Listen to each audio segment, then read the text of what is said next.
전국에서 오미크론 변이 바이러스 확진자는 어제 12명 늘었습니다. 178명으로 집계됐습니다. 오미크론 집단 감염이 발생한 인천 미추홀구 교회에선 오늘부터 대면 예배를 재개했습니다. 교회 취재기자 나가 있습니다. 정현우 기자.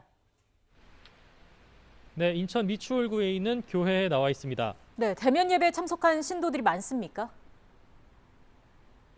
네, 일단 보시다시피 주일인데도 교회가 크게 붐비는 모습은 아닙니다. 본 예배인 오전 11시 예배를 앞두고서도 신도들이 한두 명씩 띄엄띄엄 오는 모습 정도만 볼 수가 있었습니다. 본당이 2,500석 정도 규모가 되는데 예배당은 대부분 좌석을 비워둔 채 예배가 진행되고 있는 것으로 보입니다. 오미크론 바이러스 감염 걱정이 큰 만큼 신도들 대부분이 온라인 예배를 보고 있는 것 같다는 게 이곳 교회 관계자의 설명이었습니다. 이곳 인천 미추홀구 교회 관련 오미크론 변이 바이러스 확진자는 72명입니다. 감염 확산세는 꺾이지 않고 있는데요.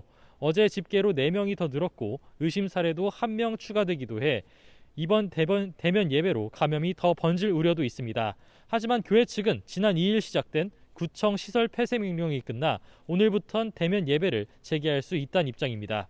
담당 목사 감염으로 확산 계기가 됐던 러시아어 예배만 당분간 온라인으로 진행하기로 했습니다.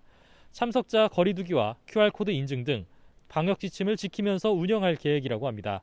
이와 비슷한 종교시설발 감염에 대비해 정부는 그제 종교활동 인원을 축소하는 방역 강화안을 내놨습니다. 백신 접종 완료자는 수용 인원의 70%까지만 종교활동에 참석할 수 있습니다. 미접종자를 포함하려면 30%로 제한됩니다. 지금처럼 단체 식사나 통성기도는 계속 금지되고 소모임도 접종 완료자 4명만 모여서 시설 안에서 할 수 있습니다. 네, 정현우 기자, 국내 오미크론 변이 바이러스 감염 상황도 정리해 주시죠. 네, 국내 오미크론 확진자는 모두 178명으로 집계가 됐습니다. 해외에서 유입된 환자 12명이 어제 추가로 더 늘어난 겁니다. 네, 해외 입국을 계기로 국내에서 감염이 이어지는 경우도 계속해서 이어지고 있습니다. 이란에서 입국한 유학생을 계기로 번진 호남 지역 어린이집 2곳 관련 오미크론 환자는 그제 1명 늘어서 61명으로 집계됐습니다. 이번엔 어린이집에서 나온 확진자가 참석했던 가족 모임에서 오미크론 감염 환자가 추가로 나왔습니다. 그 밖에도 인천 미추홀구 교회 집단 감염과 경남 지역 가족 간 감염 사례가 있었습니다. 정부는 해외 입국 발생 감염을 줄이기 위해 입국 제한과 격리 강화 등의 대응 조치를 연장하겠다고 밝혔습니다. 현재 여행 안전 권역으로 설정된 싱가포르와 사이판 입국자를 대상으로도 방역을 강화하기로 했는데요.